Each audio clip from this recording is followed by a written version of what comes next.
So I guess I'll start off with what would you say your biggest accomplishment on YouTube has been so far?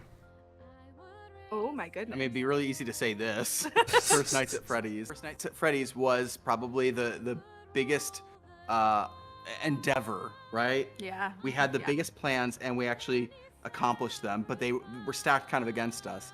So that feels like you accomplished something that was at the very, very edge of your reach. It was just within grasp. But one could also look at something like Baldi's Basics, the musical, and say that is our biggest video ever. It has been seen by the most people. That video could have gone platinum if we'd had it like logged properly with whatever the music registry Billboard, people are. yeah. Billboard, yeah. So that was an incredibly successful video, but we had so little to do with how successful it ended up. So I feel like a little shout out has to be given to our accomplishment being building the community that we have. sure. Because a lot of the things that we're able to do these days, we have the confidence to do because we're like, we know there's a core group of people who are going to show up for it, who are going to be excited for it, who are going to cheer us on. Like the fact that we did First Nights at Freddy's and it also came out with people like waiting for hours on a live stream for it and So many doing, hours. doing little puzzles to figure out hidden clues about it. Like that is very much down to what passionate fans we have, and they're very good to have around. Yeah, absolutely. And if I may go one further step, you could go all the way back to something like Needle Mouse the musical, and going. It's really hard to start a YouTube channel. Lots of people know that because lots of people have tried, and so the heavy lifting that a project like Needle Mouse or Sing a Choo, all the way up through probably Pac-Man the musical, those actually had to do a lot to get this brand where it is today. So it can't be stated enough how important those early ones were as well, and therefore it's a good accomplishment to get started and stick with it, and those ones gave us the energy to do it. What inspired you to start creating the content that you create? So I've been doing video game parodies pretty much my entire life. Probably started about junior high, and Nate was actually in most of those as well. So we were doing parodies of like Metroid and Star Fox and GoldenEye and like things like that, and we kind of kept going all the way up through about college. And then in film school, we kind of got chased out of that because film school really put into your head that you need to do original things, and it's below the art form, right, to be making something sponsored or based on someone else's intellectual property. So they really wanted you to like come up with your completely original characters and completely new scripts and things like that. And they really chased some of that like joy out of you of going, yeah, I'd like to make a Batman movie someday. I'd like to do a Super Mario movie or Pokemon thing. And so it wasn't until Sega was offering a Sonic the Hedgehog contest where it was like, show how much you love Sonic the Hedgehog. And Nate basically said, I think we should enter that. I think we should make a video like we used to make, like a parody of Sonic the Hedgehog to show how much we like Sonic the Hedgehog. And I kind of put forward, what if it was a musical number? Could we do a Sonic musical? Because no one else is going to make that. So if we made it, that would stand out a lot. And it really did. And obviously the channel succeeded because even today, with as many like groups as there are doing nerdcore songs, and really good nerdcore songs, by the way, we still do stand out because we're just a little left of what people expect. So it's nice to be there. Yeah. We definitely put the theater in it. We do. Where I've thought myself like, man, where's this gonna go unless I create something of my own? But seeing where you guys are now is really good Yeah. motivation to just think that it's okay. No, Yeah. there's a lot of fun to be had Yeah. in playing with, other people's characters, and obviously you can see from what we just put out, we didn't stick to all the lore. We didn't like hold rigid to the truths of FNAF if Yeah. there are truths Yeah. of FNAF. But like it Subjective truths of FNAF. Temporary truths of FNAF even. but those characters are way too fun not to dabble with a little bit and be like, what if I put my twist on Yeah. them? What if I enjoy spending time in this world the way that the game makers meant you to just have a good time with them? And if I can add an even better example than us, the Living Tombstone wrote a Five Nights at Freddy's song that's in the Five Nights at Freddy's movie. They actually got to work together with the filmmakers on that. So yeah, there's absolutely now more than ever here on YouTube, so much space for creators to get to work with brands and with copyright owners who are going, you're doing interesting, cool things with this. Maybe we can work together. So I'm not advocating, disrespecting people's copyright or intellectual property. No. But I do think that there's so much room, and I'm sorry about my phone going off. I was like tuning it out mentally, and I'm like, yeah, now more than ever, the door is wide open for people to get to do cool, really well-made things with a brand. Don't let the film school people scare you. That's a good question, by the way. What is the coolest piece of fan art that you've gotten? Ooh. I'm so glad you asked. Yeah. So I just, before I even there is so much. We've gotten so many cool pieces of fan art, and I want Gwen to answer separately from me. Oh no. I don't know if you prepared any answers, but Hang on, I'll come up with it. but we've gotten fan art in so many different ways about pretty much Yes. every single musical, and that is so special to me that at our past house, my entire office was lined with it. And it got so bad at some point, I was asked, not by Nate or Gwen, I was asked by other people in the house to move the fan art out just into my own space because they were tired of, that sounds bad, because it was clogging up a lot of space. It was taking over. Dominating the decor. So let's say. it got contained to my office, but pretty much every single space on the wall was covered by fan art from people about random encounter stuff. And it was, again, so much.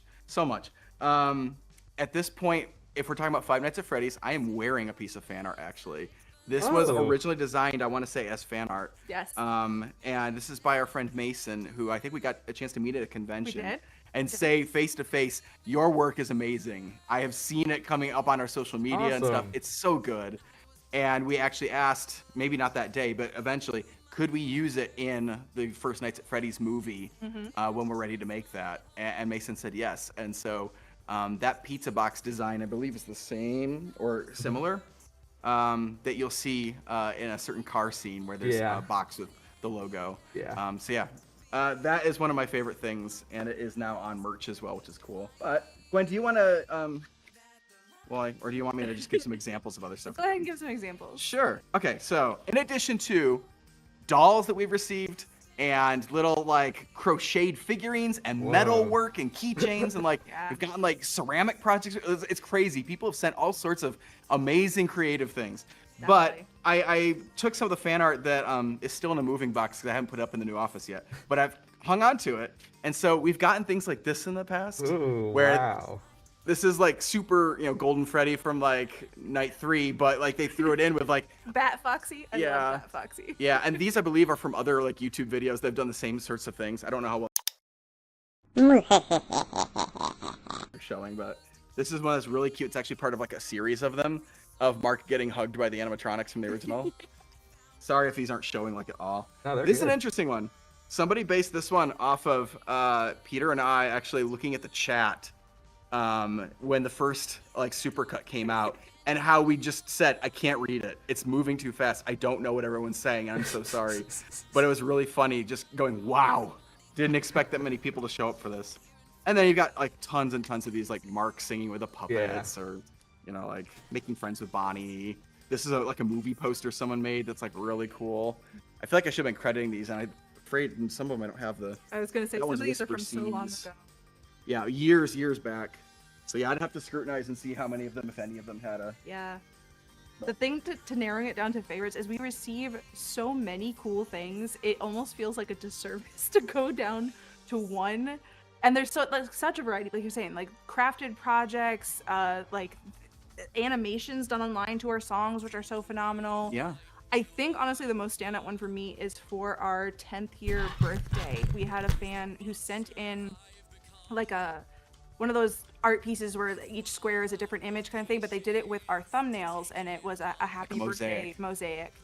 And it was really, really well done. One of the things I noticed is how much Resident Enus fan work there is downstairs, in those boxes. I've forgotten, but I think it has more than anything else. And maybe it's because it's more original, so more people have felt I would like to put a spin on that. But we've got a legit comic book cover from someone who's I'm doing a manga basically of Resident Enus. Yeah. Can I send you, it? And so they start with just some of the artwork, and eventually we got a completed version. I was this is so cool. It was. Wow. People are so creative, and they do amazing things. Hats, pillows. Yeah, I could never. So it's really special. And again, we keep the mail, we keep the artwork, we keep the projects, whatever it is. We even keep demo reels and stuff that people send us, because I like to hang on to these things for the future and go if you ever want to do something with us again, it's gonna be good that we already have that established connection. So yeah, it's really special to me. Yeah. What do you think your impact has been on YouTube, and what would you like your impact to be? I quote another YouTuber. Of course, yeah. So Cam Steady, when he was here filming, Cam has a cameo in this where he's He's the last party tech standing. And so Baby finds him and wants to know how to get to Freddy Fazbear's, right? And it doesn't go well. Cam, while he was here, we took him out kind of to see like the prop warehouse and stuff, because that was shot actually here, kind of at our home studio. And Cam looked around it and he said something to the nature of, "You guys are one of the last remaining channels of this like size/caliber doing this." He's like, "You're kind of historical in that this has gone by the wayside for most people, and you're some of the last people holding the line of that OG like early 2010s kind of YouTube where people still had these giant costumes and prop warehouses." And he's like, "I think that's really good for you guys. I have so much respect that you're still doing this when everybody else has kind of left that scene behind. And there's still a desire to have that on YouTube too." I do. I like that it makes us kind of the home for the theater geeks, for the, not just video game nerds, but for like a whole conglomeration of people who are interested in every piece of what we do, from the inspiration of the games to creating the stories to performing the stories. And I like who that connects. It's a really nice thing, and I would love to just continue to do that and for that to be our impact. Yeah, you guys have totally been, for me, just a time machine back to early YouTube, 2010 YouTube. If I ever feel like I'm seeing too much Mr. Beast or just complete slop, it's right where I go. Well, thank you. That's great. That does feel like a good legacy to have. It's a wonderful one. Now let me try to think. I heard, because today was kind of my first time running through a lot of the FNAF musical stuff because I saved it for the stream. Ooh. And I did hear a joke that was about the possibility of Resident Enus 3. But a little late for me to remove this question from my slideshow up here. So are there any chances of a Resident Enus 3? Yes and no. Like, it's something that we always would love to do. Like, Resident Enus has been a fan favorite thing for so long, and it's one of the things we get asked about the most, and it's one of the things we're not at all mad to be asked about, because the truth is that we had ideas and things that we would love to do. Unfortunately, it's been long enough, and the core cast now live far enough away from each other and have other things going on, are busy making movies of their own, whatever. I think the only way it would work now is if they showed up and were like, "We really want to do it," so they worked to make it work, or possibly as animation. I think we talked about. An animation or a game. Ooh, yes. And I've also seen somebody throw out like a role-playing game, like more like a book, like a Dungeons and Dragons sort of, or Pathfinder system. And I'm like, that could also be really cool as like a tabletop RPG. But that would take somebody a lot more. All these things take more skill than I can offer. So, it'd be fun to play like a D&D game with your Enus or your Dodger. Yeah, releasing campaigns even for something else that are Enus themed, that are kind of official because we're involved. Yeah, I think would be fun to give people like, hey, if you ever wanted to continue the storyline with you and your friends, taking on some of these roles or inventing new ones, that could be cool. Yeah. And the thing is, working on Resident Enus 2, because that was funded by Disney XD, we had an entire production binder. They wanted storylines basically for all these episodes that we would do if they said yes, and who we would need and what the budget would have to be and stuff like that. So, in working on Monster Gulch, Peter and I actually put together an entire season, basically. It was probably 10 or 12 episode plot lines and stuff that we had to run by them, go like, this is what we want to do going forward. And it breaks my heart all the more that didn't go forward. None of the shows that they were considering went forward. But yeah, I think it would have to, either we'd have to have a lot of funding coming from somewhere so that we could outsource a great deal of the technical side that we just don't have this experience for. Or perhaps you could kind of get there if, Mark or Dodger basically said, I want to continue doing that. But I don't see that happening. I just think they have enough other, balls in the air right now. Lots of cool things to do. Yeah. So, and that's fine. Leaving off with Monster Gulch, we had fun. Yes. We got to do 2 of them. That's 200% more than I thought we were going to do with it. So had a blast together with them. And it's nice that it lives on with like the community instead. Yeah, I know there's going to be a lot of fans who are still reaching out there hoping, because right when I brought up this interview to people, Resident Enus was the first thing I was hearing about. Where do you think you'd be if Random Encounters never came to be? A sad place. Uh, Offline a lot more.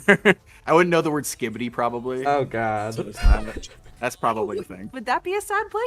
Maybe that's the good ending. Maybe we're in the wrong timeline. I feel like this question has come up before, and I think we've all kind of been like, okay, there's like a day job that we would all work, but the honest truth is that like most of the major events of our lives would not have happened. We would not be married if it wasn't for random encounters, and just that alone is like it's impossible to tell where we would be or what we would be doing.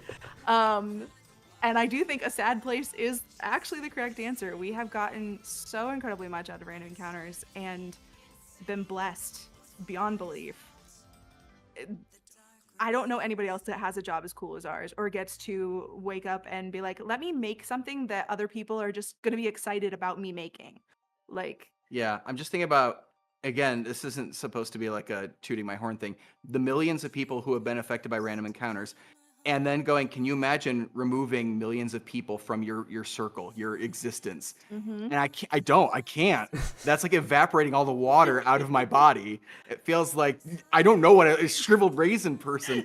I can't imagine a life where I no longer have any of these connections and people and emails and comments and people that I know we've gotten to affect or meet or things like that. That's really important. So I can't, the universe is just insane to think about. If you take all those molecules out, what are you left with? And I'm like, I don't know. Obviously, I would make it just fine without it. But now that I've had it, I don't know what it would be like. I feel like if we have to give a concrete answer, we'd probably both be working the same jobs we were working right before Random Encounters. So you're working post-production for some sort of trailer company somewhere. Yeah. And I'm a waitress. You could have taken a different job by now. I liked being a waitress for the That's most true. part, so Fair. it was fun. Okay. And probably he would still be making videos with his friends on the weekends, considering, like he said, he's been doing this since he was like a child. As soon as you gave him a camera, he was making videos. Yeah. So I can't imagine that even with whatever day job he had, that he wouldn't be pulling whoever he could find and being like, hey, do you want to dress up like Dr. Eggman today? I have no, I don't know what they would be though. I don't know what kind of videos they'd be. No if they'd be video game related or not, and probably not Five Nights at Freddy's related because that feels very specific to YouTube. Yeah. You know, people closing in on 40 years old are not the demographic for Five Nights at Freddy's. So most of my friends who are my age are not probably the ones pitching that kind of thing. But I definitely am spending a lot more time in circles and chats and things like that with people that still are really into like horror games on YouTube and, you know, big lore projects and other animations and series and stuff. So yeah, it's just a very different world. I can't imagine it, but I'm glad that we're where we are. Very. Yeah, I know there's a lot of people out there who you guys have changed their lives. So I think Random Encounters has played a pretty major role in a lot of lives. I hope Really so. nice. Thank you. I hope we're always a happy place and a safe place to come to and rest, relax, chill out with your friends. Sing along a little. Sing along. Get caught please. singing along, feel embarrassed. This next one is a more directly Five Nights at Freddy's and musical related one. But why was Springtrap in the package in the very first musical? Sure. How did sure. you end up there? Okay, so this is a little like complicated. Bear with me. Okay. There were some promotional videos released at some point that were supposed to help introduce. They came out, I want to say, before night 3, and they included a box getting delivered from like FedEx or something. And I'm trying to remember at what point, but I'm pretty sure there is a shipping label on the box that says it's from Scott Cawthon. And I'm not sure at the time we had as much of a plot line developed, but at this point, it is my belief that, knowing what we know about Phone Guy, Evil Dirtbag with a Chainsaw, that probably he found or received or came by Springtrap, was like, this weird little haunted monster is dangerous. I'm going to get it into the restaurant and sow chaos. Unleash. And as he says, his plan almost works. He actually does with that like play. I think what happens is Purple Guy either adopts him or receives the package to like bring to something like that. I think he tries to convince Purple Guy to leverage this to get the more hours. So that's part of the plot line, I think, is he has to get Purple Guy to actually be the one that like brings it or whatever, utilizes it to get himself more hours. But at the end of the day, the box is originally still from Scott Cawthon, aka the phone guy, and the goal is get them all to kill each other as much as possible. What was your introduction to FNAF? Ooh, that's Do you also remember? good. I feel like I saw it trending somewhere, probably on YouTube, and this would have been right after the first game, probably. And I want to say the timeline, it was 2014 that it came out. So our first musical was 2015. So sometime, probably 6 months after it was released, we noticed how effective like the series had become on YouTube. And so we started thinking maybe we should do a musical about it. But I don't remember a specific video that introduced me to it. I just remember going, this is popping up more and more. What is it? I probably watched Mark's playthrough. I know I texted Mark and said, would you consider doing a Five Nights at Freddy's musical together? And he said, yeah, but I'd like it on my channel. And then I countered with, could we do 2 of them? We put one here and one there. And he's like, yeah, that sounds good. Yeah. So I believe he offered to pay to have it on his channel. Like I'll fund it basically if we can do it for mine. And I was like, if you don't pay anything, but we get one and you get one, would that be cool? And he was like, absolutely. So See, I always laugh about this because of how big FNAF has been, like, in my life as of now. Because my first memories of FNAF were before I was part of Random Encounters, and I had friends who were well known for, like, throwing the biggest Halloween parties every year. And they invited, like, 50 people to it every single year. And the guys hosting it were a pair of brothers who dressed up, I want to say, as Freddy and Chica or Freddy and Foxy. I don't remember which, but I just remember being Is there at a this big Halloween party. difference? I know. Did it have an eye patch? Was it yellow? See, I want to say it was Chica, but I think it's weird that it was Yeah. two brothers who were Freddy and Chica. But it might have been. I don't know. Maybe.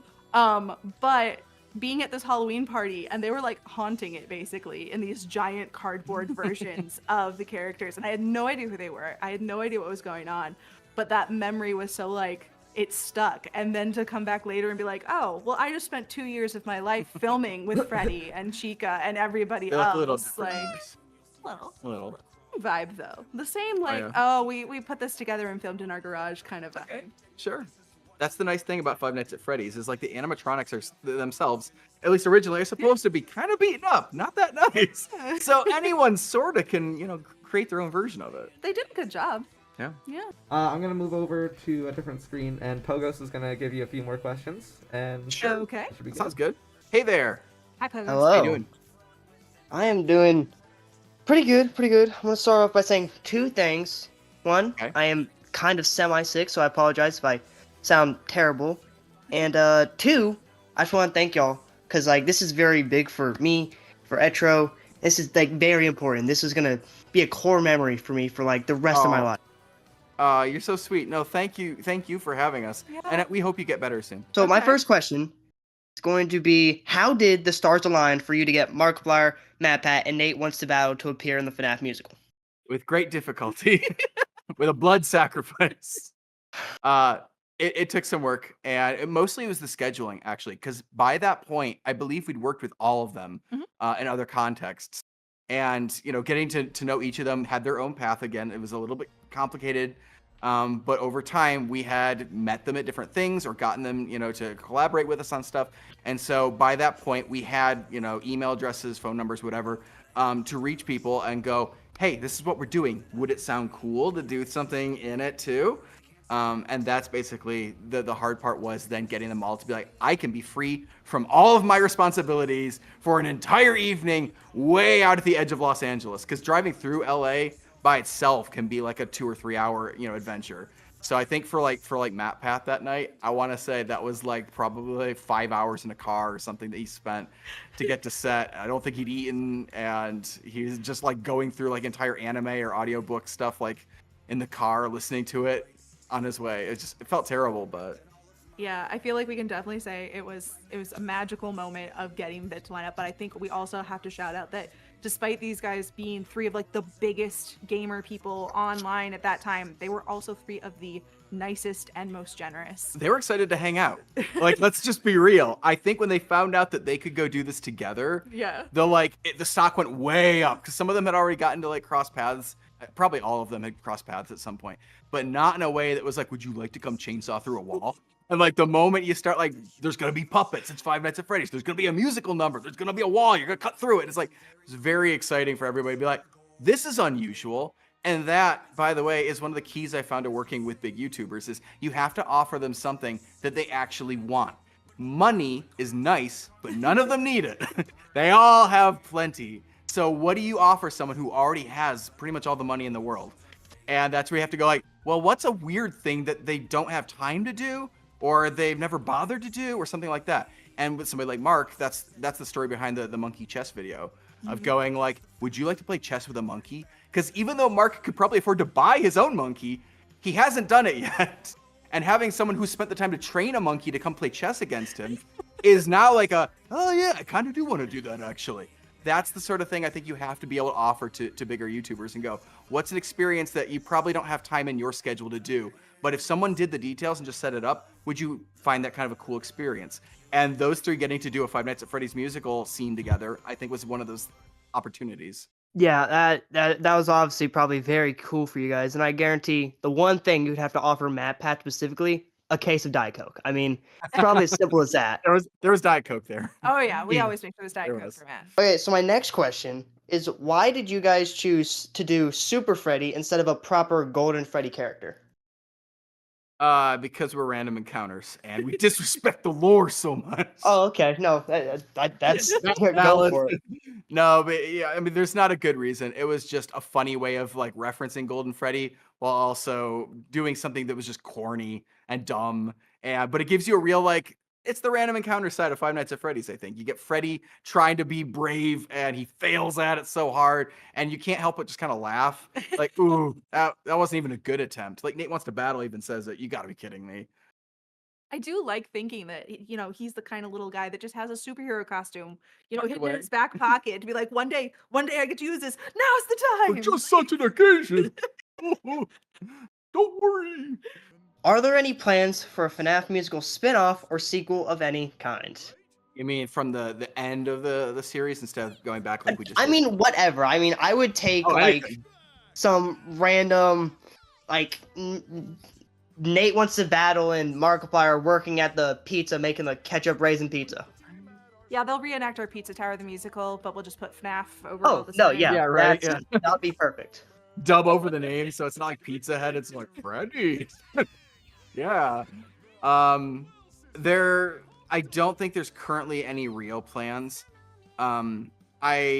There was a talk at a time about doing a non-musical series, which is funny because First Nights at Freddy's almost became a non-musical series at some point. There are just so many. 7 songs. 7 songs. Yeah, within FNAF, I think there's a it lot of counts. songs, and yet there's a lot of space without songs. Yes. So we talked about one that was even fewer songs, like 0 songs.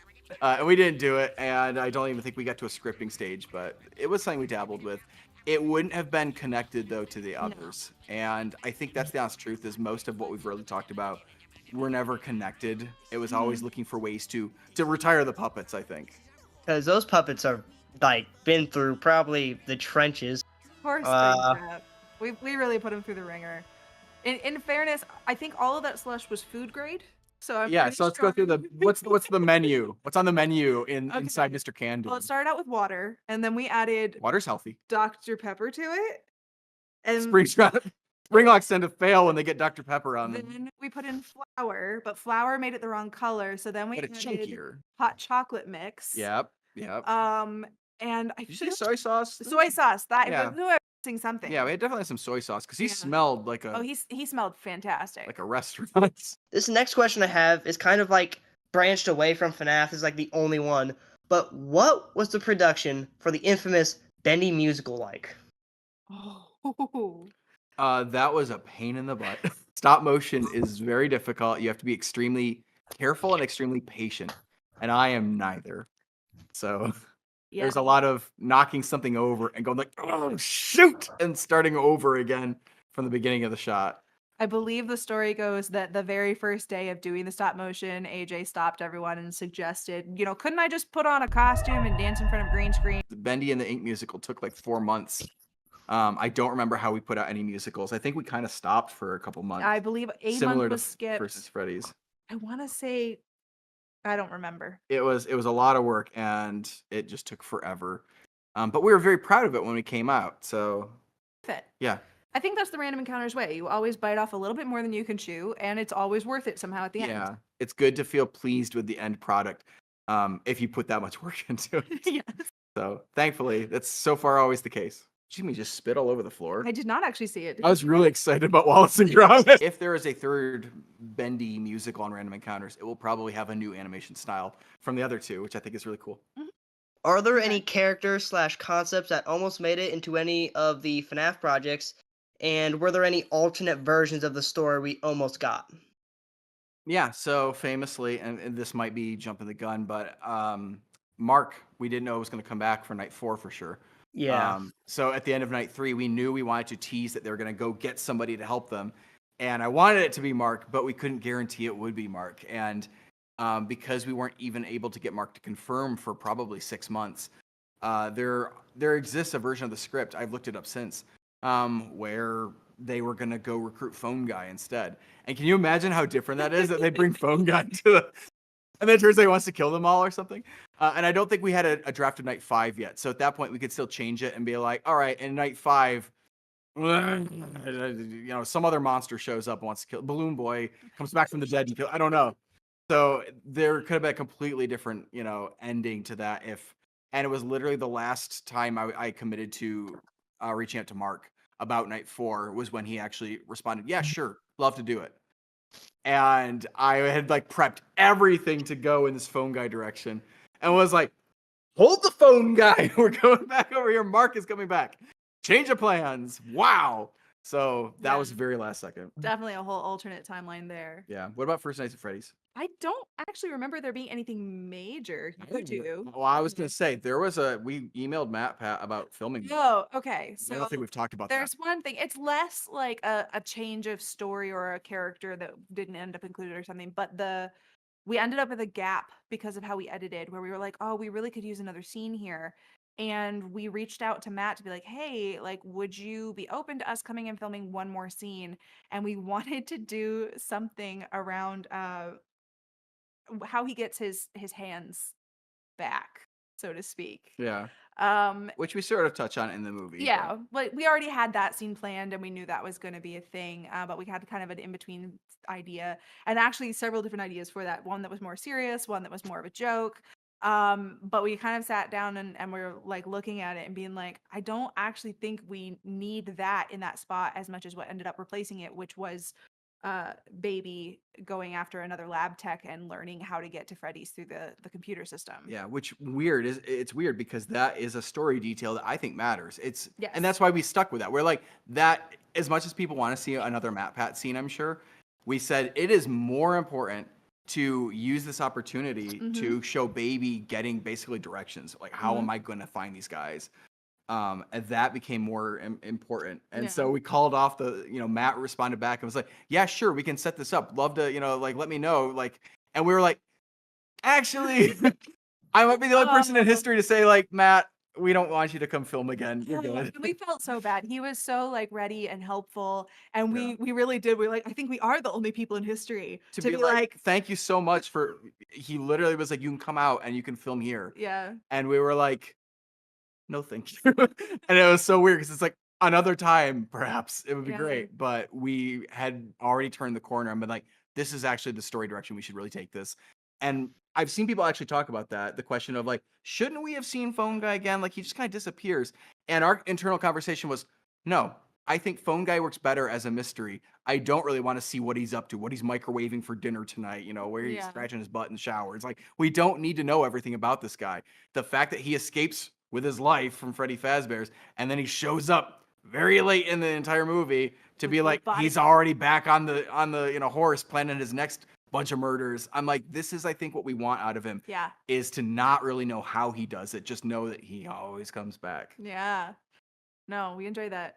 And weirdly, remarkably, I think it's been said before that AJ plopped down a 110-page script in front of us for First Nights at Freddy's and had some absolutely wild scenes in those 110 pages that I know I read the first time and was like, how do you think we're going to do that? The fight scene between Vanny and Glitchtrap, I was like, I don't see how this is going. What's happening here?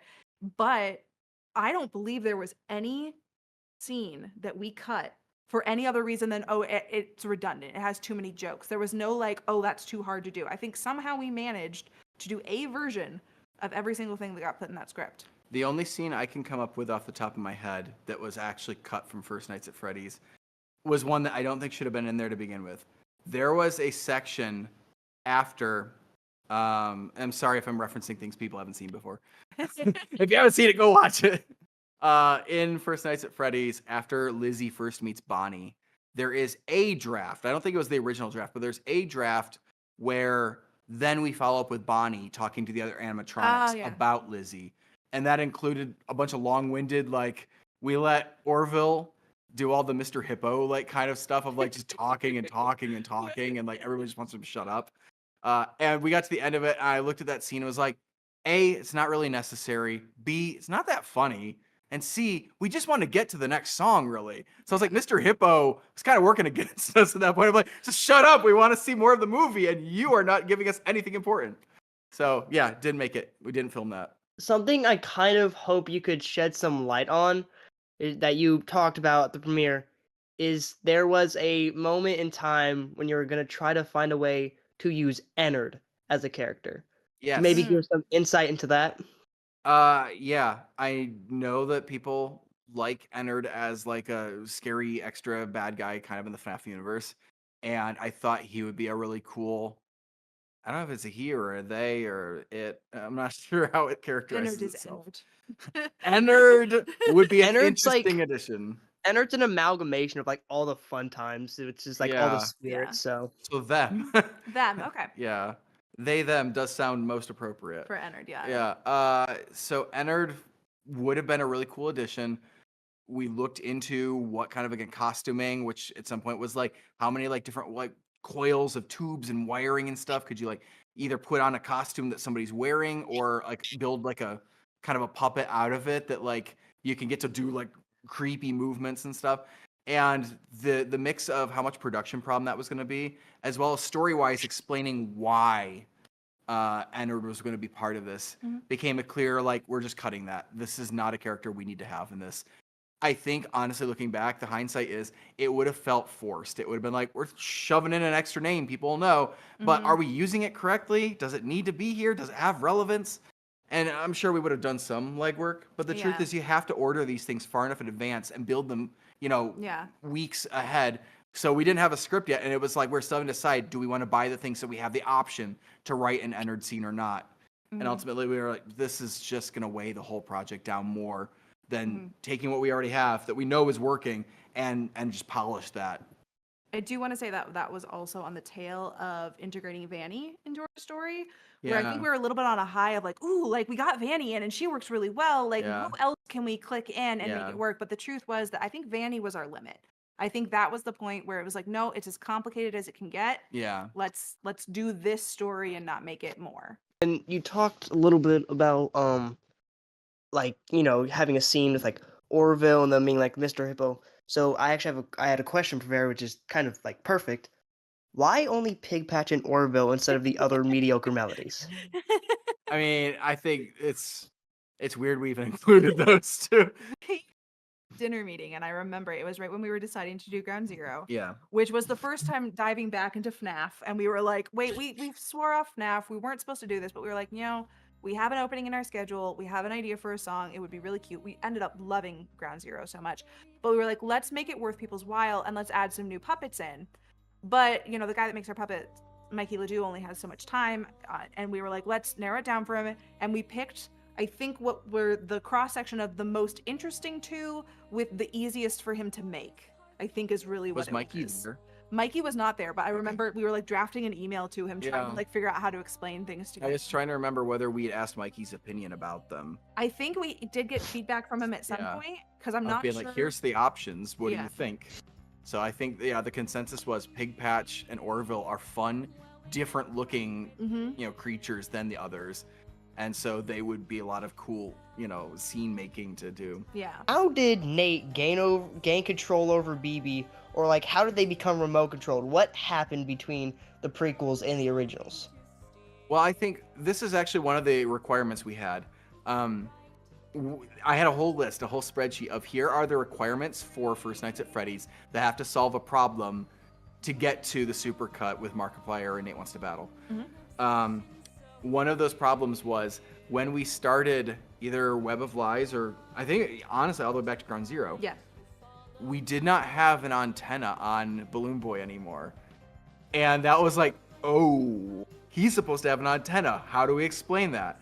And so we worked in a scene in First Nights at Freddy's where Lizzie, in order to better communicate together, installs an antenna on Balloon Boy. And from that point forward, he has an antenna. It's a really small detail, but it did matter to us being like, we just forgot. We had to rebuild him basically from scratch for Ground Zero, and no one put an antenna on him. And he wasn't being controlled by anybody, so it didn't feel like it mattered when we realized it. Until we were like, he should have one later. So does Nate just go do it himself? Or does somebody install an antenna so that BB can kind of like receive orders? And I don't think he's necessarily mindless, and in the originals. At this point, I think it's safe to say, no, he's getting told what's going on. And it feels like, he's being coded, but I think it could easily be he's receiving coordinates and BB just follows along with them, not because he has to, but because he's instructed, this is how you don't die today. And we've already seen that BB clearly enjoys being a human sidekick. Like, he clearly latched onto Lizzie. He clearly was down for all of the adventures. Yeah. And so I think, based on the ending of First Nights at Freddy's, it's easy to assume that Nate is the next human to cross his path, and that he's like, hello, I'm your sidekick now. Let's do those things. I will say, though, I'm assuming this is where you're going. When Springtrap knocks off that antenna, Balloon Boy just stops. It's like he just Balloon Boy completely just kinda spaced dies. out. Yeah, and then he just watches while he gets killed. He was dazed. Yeah. So that's a harder explanation, I think. Nate in night 3 says, a kid bursts into tear, a bear starts eating a face. Yes. And then later on in night 5, I believe, I don't know if these are the exact words, like, you can't let stinky animatronics bite kids either, and then Freddy chimes in and say, hey, that was an accident. Yeah. What happened? I'm so sorry to disappoint everybody who's waiting for the big reveal moment of I Freddy know. eating a face. But this is something that we believe happens in the 7 years of Nate working at Freddy Fazbear's. Yeah. So that is not part of this storyline. It does happen, I'm sure. I think but it's not part of the story. This is one of those things we actually enjoy leaving up to everybody else to have their headcanon, especially because, you've had years since the first Supercut came out to decide what accident Freddy got involved in. And I know there's a lot of people that have their own theories and their own hardcore decisions that they've built into their stories. I like leaving it there. I personally am I think he probably there was some misunderstanding somewhere. Maybe he got a little too enthusiastic about licking a kid or something. I don't even know. That's a weird thing to be enthusiastic about. You would say that, but I've had some pretty enthusiastic animatronics pretend to lick me. So I don't think we expected that people were going to take that line so this is lore. Yeah. I think we thought it was a throwaway and everybody rallied around it. Yeah. So now it does feel a little if there was one thing that we were tone deaf to our audience about, it was recognizing that joke, how important that became to people of I need to see the incident where he starts eating a face and being ugh. So we do have a blooper coming out Friday that touches lightly on that situation though. Yes. Ooh. Okay. So I'm gonna take a wild guess and say when you first wrote that, your intention was a parallel to the Bite of 87. Something like that. Something like that. Yeah, just a nice reference for people to know this place has been dangerous. It has a bad safety record, and Nate Wants to Battle left because he was tired of it, and now he's been dragged back because he needs the money. Yeah. Now I think again, if time permits it, I think step let's over go to couple- community questions. A couple minutes. What is your budget per video? for musicals in general or for First Nights? I believe both. for just Okay. For either, yeah. Unfortunately, I think without having prepped our taxes, we don't actually know what we've spent on First Nights So episodes. we kind of have a monthly idea, but because the video is made over 2 years, the monthly budget doesn't really go episode per episode. I would say in general right now for us to do a regular 3-minute musical, we're probably budgeting around $1,500 to $2,000 for it. Wow. I was gonna go lower depending on the project. Sometimes we already own a bunch of the stuff, so if we Mhm. recycle our costumes and props, this is also assuming that like we're not paying ourselves or something, right? It's just like Have to. if we bring somebody else in, we pay them. If we, have to buy new costumes or set pieces or hire whatever. But I can also say right now, for example, I know we drop over $1,000 a month hiring external people that aren't part of our core team, Mhm. just working on behind the scenes stuff for us that hopefully will come out next year. Yes. So like we have consistent monthly things as well that we're spending, Mhm. as well as whatever we spend on like the current musical. So Mhm. some of those projects they end up. I know there's a musical that we counted out. It was like 40 grand that we've spent on one video. Yep. And it's not out still. So I think Wow. in general, the things that take the most money are animations.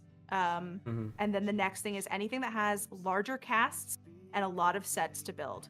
And First Nights at Freddy's had a very large cast. I don't one know of the if most you- expensive things we've done in our Yeah. lives, for sure. I That might be the most expensive. I'm pretty sure it will come up as the most expensive thing we've ever done. And I'm Yeah. pretty sure if you broke it down by episode, we're talking, I would say probably about 10 grand per I episode. was gonna say, yeah, So. that's probably close to $10,000 an episode. Wow. Yeah, it doesn't look like it does. It feels like you should be able to do a lot better than that. Money goes Uh, It goes does. faster than you think it does. Heard everyone has a favorite scene. but what is yours? Sorry, I What think. is ours? Yeah, I think I'm. You know, We just stand here guessing. like Yeah. smiling. All right, so I'm gonna steal this before Gwen says it. I really enjoy the scene where the animatronics escape Circus Baby Party Works. That was a dream to get to have all these employees sort of noticing what they're doing, but not being willing to call them on it because they don't want to look weird if it was just a weird looking person that works there they've never seen. But I absolutely loved how everyone performed that scene. I loved writing the music for that scene. And the voice actors getting to submit their lines for it. They all had fun with it. It was just a blast. That entire sequence was just great. Oh man, that is uniquely. I'm so sorry. like, I'm so sorry to take that. It's I fine. feel like a it's cop fine. out, but I will go in a different direction, but I will Sure. say that I think stands as one of the most fun scenes to film, as well as being one of the most fun scenes to watch, and it does make it very unique. I'm gonna I think go entirely the other direction and say that you don't get much cooler than Shadows of Agony and all of the fight scenes in there. oh, The way they were cut together made them just like even cooler. But honestly, even being on set for all of those shots and just being like, let's just have two bunnies throw each other against the wall, or I do love a like, good bunny fight. good bunny fight, Yeah, they don't make enough of those on TV. Yeah. So No, that's a fantastic scene. Yeah, today was the first time I ever saw that, and it was awesome. Yeah, totally. When I first watched that, it was insanity. And I also like to interject here to just say one that I found. I don't know if Etro yeah, found sure. it, but this is from Smiley_404 probably in the chat right now. They said, "Can you confirm the April Fool's Night 6 is canon and it's the UCN of the musical timeline?" Can we confirm that? I was trying to remember which one is this. Night Six This is the one where he gets tormented by Bonnie, and It's the dream UCN one, is right? a game about William Yeah. Afton after death being Yes. trapped in an infinite purgatory in Hellscape. Okay, yeah. So yeah, that one I feel like we relabeled Nightmare Night at some point because it was like he was full of nightmares. Yeah. I can't say if that's canon, but I think it's a really good way of looking at that. I think there's a really funny way of going, this is Purple Guy's like punishment for being kind of a jerk. Yeah, You I know- tried to get them to listen to it when this giant playlist, and they got maybe a Mhm. minute in because they've already watched it, and they had to skip it. Oh, I Um, don't blame them. I don't blame It's them. made to be terrible. It doesn't get any better or worse if you stay longer. It's a wild The ride. thing that Yeah. kills me, that caught me like an April Fool's joke, is the fact that like we started looping the surprises because we had filmed apparently so many different like Purple Guy waking up and going back to sleep scenes that we like ran out of Bonnie lines, so we just started reusing them. And I didn't know that until it came out, and I was like, "This is how we edit this. This is a joke on me too." So this is way longer than I thought it would be. I thought we'd just take the best ones. So yeah, like everything got used. I was like, "Man, this is a true challenge." a test of metal for any. Is there a moment from behind the scenes at any point that never made it into one of the videos that you liked, that you loved? Oh my goodness. Oh, that didn't make it in? I mean, there's so much from before we actually started filming. Like, I do kind of wish I could go back in time and set up the camera for like our initial script meetings to like see some of me and Nate's first reactions to things that AJ had written. I wish there are several times that I would catch AJ in the middle of writing the script and he would be so excited to tell me about that scene, and I wish I'd just turned my phone on and started recording him. There's one in particular I remember. We were on vacation. We were going to a convention in Florida and we were sitting on a beach and AJ was writing glitch trap lines in this sunny, beautiful location. Sunrise, Florida. And then like doing the glitch trap voice to like tell me the lines he was writing. And it was so funny. And I wish I had recorded it. That is like obviously it's very special now. It's just a memory of mine. But like you all would have loved to see that because I loved. I do feel like we should do more of that sort of thing. Like it's hard to document at the same time as filming. Yes. And that's like the reason they hire entire like, behind the scenes crews to follow around the camera crews and, directors and actors and stuff, because they're trying to do their job and they don't have time to also be like telling everybody what they're doing for a side camera, documentary. So that's one of those things that we're missing, unfortunately, a lot of the time, is we don't do a good job of documenting the process for everybody watching on YouTube. I have one favorite thing that didn't make camera, both from the original like supercut, as well as something from the First Nights at Freddy's movie. So I'm gonna start with the supercut. Go for it. And I hope Katie doesn't hate me for this story. I know it's been told before. So Mark smeared the cupcake across a picture on the wall in like night 1 or night 2, I think. And that was like, it was really gross. There's frosting all over his hand. And Katie was there. Katie, who plays Lizzie now, so stars in First Nights at Freddy's, was actually there working behind the scenes with us on that shoot. It was having a blast. She was such a fan of Markiplier's before getting to do that. So Yeah. the chance to be in a room and work with him, it was like dreams come true for her. Yeah. Little did she know that she would end up doing more Five Nights at Freddy's on screen than Mark did. So as Mark is going to wash off his hand there, Katie makes an offhanded comment of like, can you imagine how much someone would pay to lick that off your hand right now? And Mark stops at the sink, looks at his hand, and then turns around to her and goes, do you want to lick my hand? And she was like, no, maybe. No, of course not. A little bit. Like the panic of like, and then she just like turned so red. It was just like, you can wash your hand. Just wash your hand. I don't need to do that. And he was like, I'm going to wash my hand now. And she's like, please wash your hand. Just wash your hand. And it got so weird all of a sudden. And he washed off his hand and stuff. But after he left, she was like on the cusp of tears, be like, I made it so weird by saying, I can't believe I said that, but it was so true too. We're like, Katie, it's fine. He's going to forget that ever happened. Busted. We never forgot. She's never forgotten either. We all think that. So She's like, joked about it so many times since. she wasn't wrong. So many people would have paid him to lick frosting off his hand.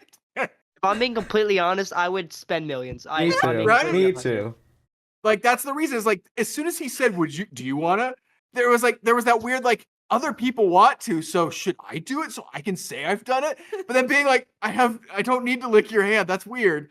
So I think that was the fight going on in that weird, like, 3 seconds of like pause of being like, do I say yes to that just so I can say I've done it? Which I've eaten a French fry out of the garbage before, just so I could say. Wow. So people have that logic of going, I'll do this thing just so I can tell people about it later. I know it happens because I've done it. All right, so the story from First Nights at Freddy's that didn't make it anywhere on camera, really, because I hit the record button to cut before it happened. One of the last scenes that involves Katie, so Katie's in both these stories, and it also involves Gwen here. I started crying. I hit the camera, I said cut, and you can hear my voice crack a little bit, and I actually started crying, and I was like, that was so good. That was incredible. And I couldn't really hold it together. And I was like, it'd been emotional, this entire process of making something and suffering to try to get it done and not knowing if you can. And then being that close to the end of it and seeing it actually finally coming together. Yeah. And it looks so good and the people are selling it. And you're like, it used to just be words on a page. It was even before that, just a thought in your head, and that was words on a page. And now it's people doing it, and they sell it, and it's real. And that didn't even have the music yet, but I already knew what I wanted the music to be. And I was like, this is gonna be so beautiful. This is perfect.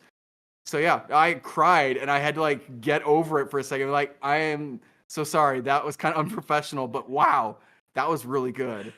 I do feel like that was one of like the highlights of my life.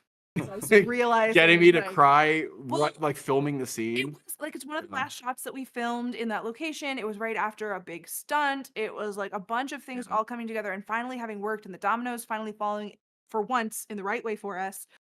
And doing this scene that is an emotional scene, and I've had plenty of people tell me that they cried watching it, and being Oh like, yeah. I just, without music, without editing, without anything else, we got him to cry. Yeah. We were so good. Yeah, We no, did- I was an emotional wreck for a lot of this actually, but it really did like hit all of the right chords in that moment for me. And I'm pretty sure that take is the one we use. So Oh, good. yeah. Yeah, Yeah. it was beautiful. Loved it. Yeah, I know during today's stream, a few people came in talking about how it brought a tear to their eye. I know someone in this Yeah. voice chat shed a few tears. Dude, apparently. no, because Baby I Loved You is emotional. It's a roller coaster, and it's fair. It is fair. That's valid. Even I. Yeah. Well, the way I was describing it, like that, like end credits stuff with that song, it feels like, it's nostalgia for people, and it feels a little like, having to like move on, and that's hard for Mhm. people, Yeah. but it's also remembering like positive things in your life. So there are so many different like reasons, but all valid reasons to kind of get hit by that. So I don't even mind whatever the reason is. It could be, this has been so awful. I'm so glad it's over now. Whatever it is, it's a valid reason, and I'm glad that people have reasons. Yeah. Well, thank you so much.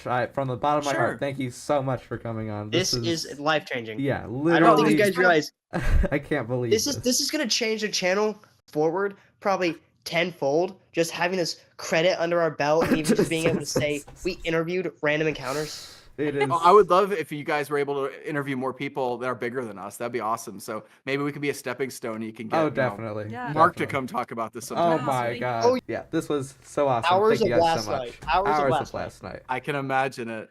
Well, you guys are very welcome, and we're so glad to get a chance to talk to some people about this movie. It's been important to us, and Mhm. I can't wait to see what else you guys do on this channel, by the way. Absolutely. Yeah, thank you Thank you so so much. much. Thank you so much. All right, happy holidays to you guys, okay? Happy holidays. Happy holidays. Yeah. See you around, okay? See ya. Bye See ya. Beard salute. bye.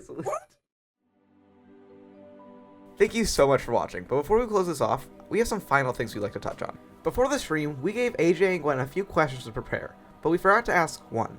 That question being, do you still have your amiibo collection, and have you seen any recent additions? And after we finished up stream, AJ was kind enough to still give us an answer.